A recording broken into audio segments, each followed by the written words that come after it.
Welcome back to Tad Talks, where every week I sit down with my dad and sustainability expert Tad Radzinski to ask him questions about sustainability topics. Last week we talked about third-party certifications for sustainability claims. If you haven't watched that yet, you can watch that on Tad's YouTube channel. Today we're going to talk about how organizations understand the environmental impacts of products over their lifetime. This process is called life cycle assessments. So, like I usually say, we start off with the basics. What is a life cycle assessment?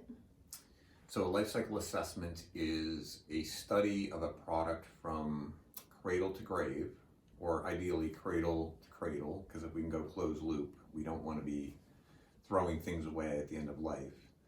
And what I like to do when I talk about life cycle assessment is I usually give an example. So let's say that we're talking about, say, a piece of paper or a box, like a corrugated box that you would get something from Amazon shipped in. If you think about where did that box actually come from, and that box or that piece of paper actually started all the way back in a forest.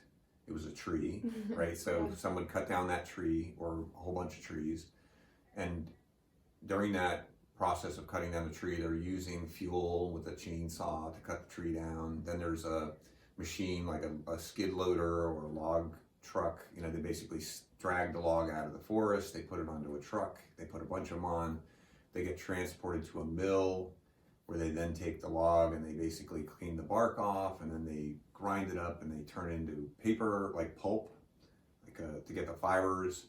Then it goes through a whole process to make that into like either the sheet of paper or a craft type paper that would then be formed into a corrugated box. Okay.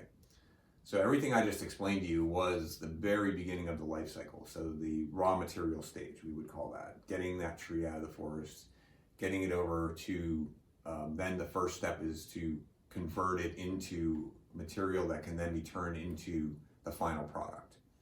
The next step is, in that process, is once they have the pulp made, then they take that, they make it into say the sheet of paper or the roll of paper that would then be cut into sheets, or the big roll of the brown corrugated, like a brown box is just not bleached paper. It's basically that tan paper.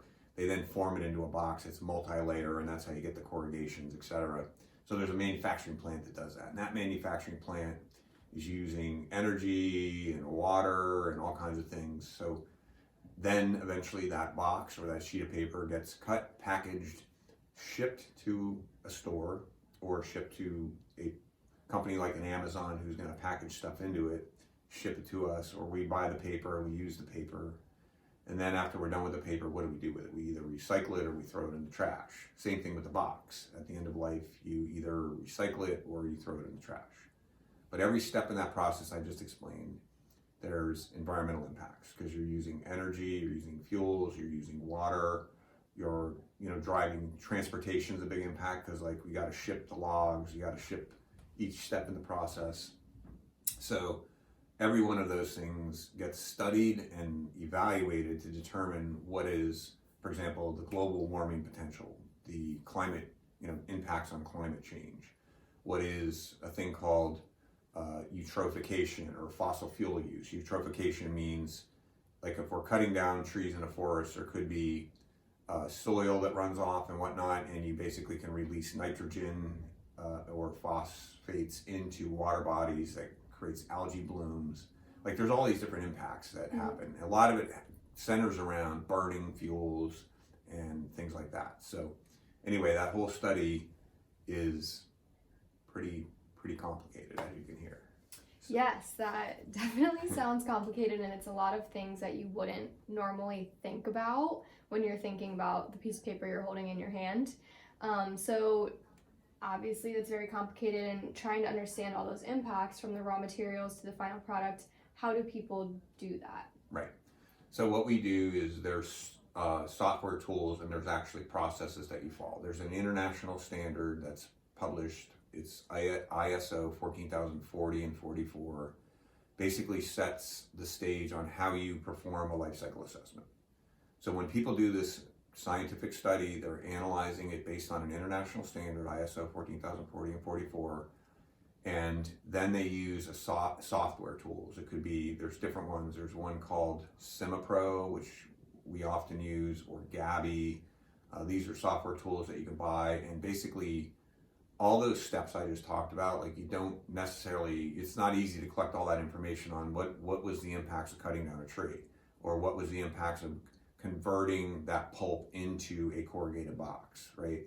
So you can actually use the softwares to go into them and say, all right, I'm doing a life cycle assessment of that paper or the corrugated box, and you grab information, like you first assess all your raw materials, you then can assess the transportation steps, and we collect all this information. So if we're doing a life cycle assessment for a company, we will ask them to give us as much data as they can, like on how they manufacture something. Tell us how much electricity, how much natural gas, water, emissions, how much, do you do any processing internally for wastewater?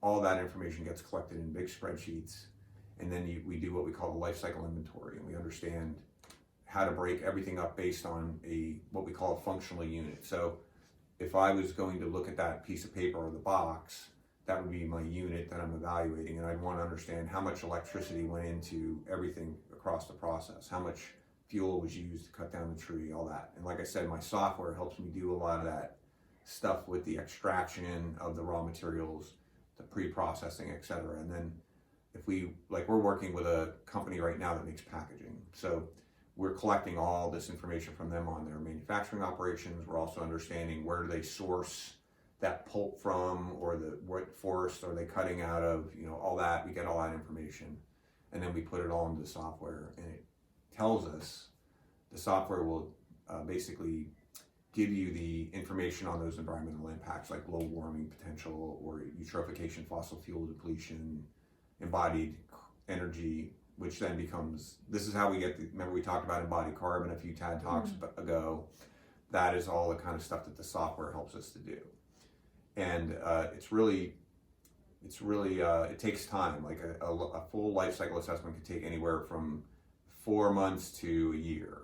Wow. Depending on how complicated it is and how many products you're looking at. Sometimes companies will do comparative LCAs where they analyze their product against an alternative product. And then you try to see what's better or what's worse from an environmental perspective. And then that gets more complicated to collect more data and information. So, yeah, I've seen the comparative LCAs on like paper bags versus plastic bags. Yes. And those are really interesting. Yeah. So, and I would recommend people take a look at them, because it gives you, again, another set of data. It's not the only information, but it's good information to look at. Mm-hmm. Yeah, definitely. So once an organization understands all this information, what can they do with it? So what comes out of this whole study is going to be an LCA report. There's going to be a lot of graphs and a lot of tables that explain all these environmental impacts at each life cycle stage. So raw materials extraction, manufacturing, transportation, installation, use, end of life. We look at all those. And then you can see what area of the life cycle had the biggest impact. Was it the materials that were used? Was it the actual manufacturing? Was it transportation? A lot of times we find that use phase drives impacts. I know like Procter & Gamble did a study of their Tide laundry detergent. And what they determined was that their biggest impact was in use. So when you or I wash our clothes, we basically take the Tide laundry detergent, we pour it into the washer. But then if we're washing with hot water to clean our clothes, then that uses more energy to heat the water, right?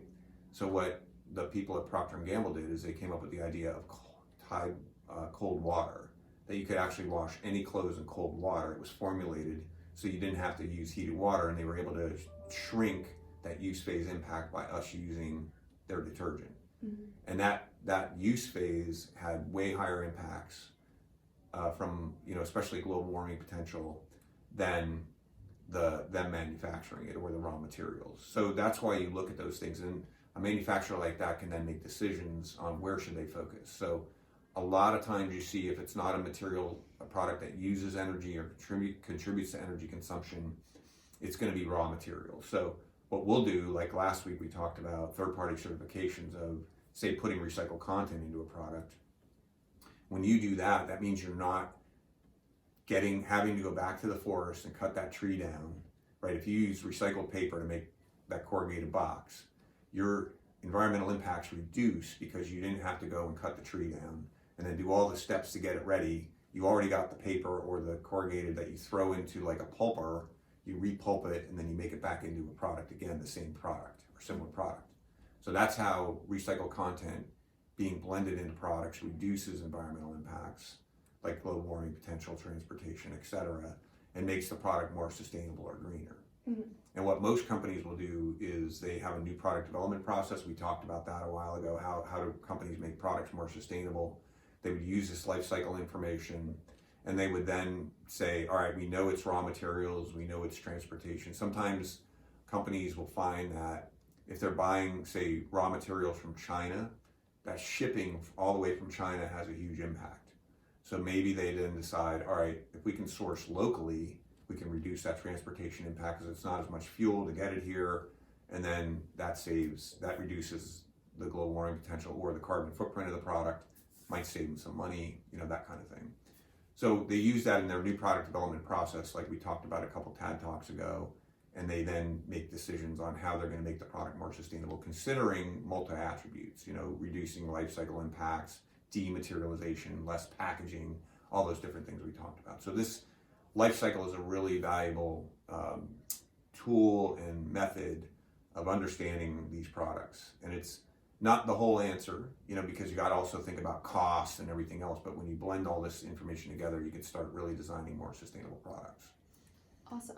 And one follow-up question, do most companies do this process in-house, or do they hire people to do this? It's a mix. A lot of companies don't have the people that can do this. Mm-hmm. So in order to run that software, you have to have pretty good experience. A lot of times, like here, we'll have a lot of our engineers do that work, where they'll collect all the data, they'll make all the spreadsheets, and they'll run the SimaPro or the Gavi software. So we do offer that. We do it for a lot of companies, but there are multiple companies that do bring the resource inside. And they, especially the European companies. LCA has been around in Europe a lot longer. In fact, both softwares come from Europe. So those companies basically would do it internally and then do the analysis. And usually what you're doing, if you're making any claims with any of this, you're going to get a third-party review, like a critical review of at least your work. If you're doing comparative LCAs, you have to have a 3-panel committee that basically looks at it and evaluates to make sure you follow ISO standards, and also that if there was any kind of a product category rule or anything, you follow all the rules to make those comparative assertions and things like that. So. Okay, great. Well, thank you so much. This was a great talk, and like I said, please let us know in the comments what you want to hear in a future TAD Talk. We are taking suggestions. So yeah, let us know.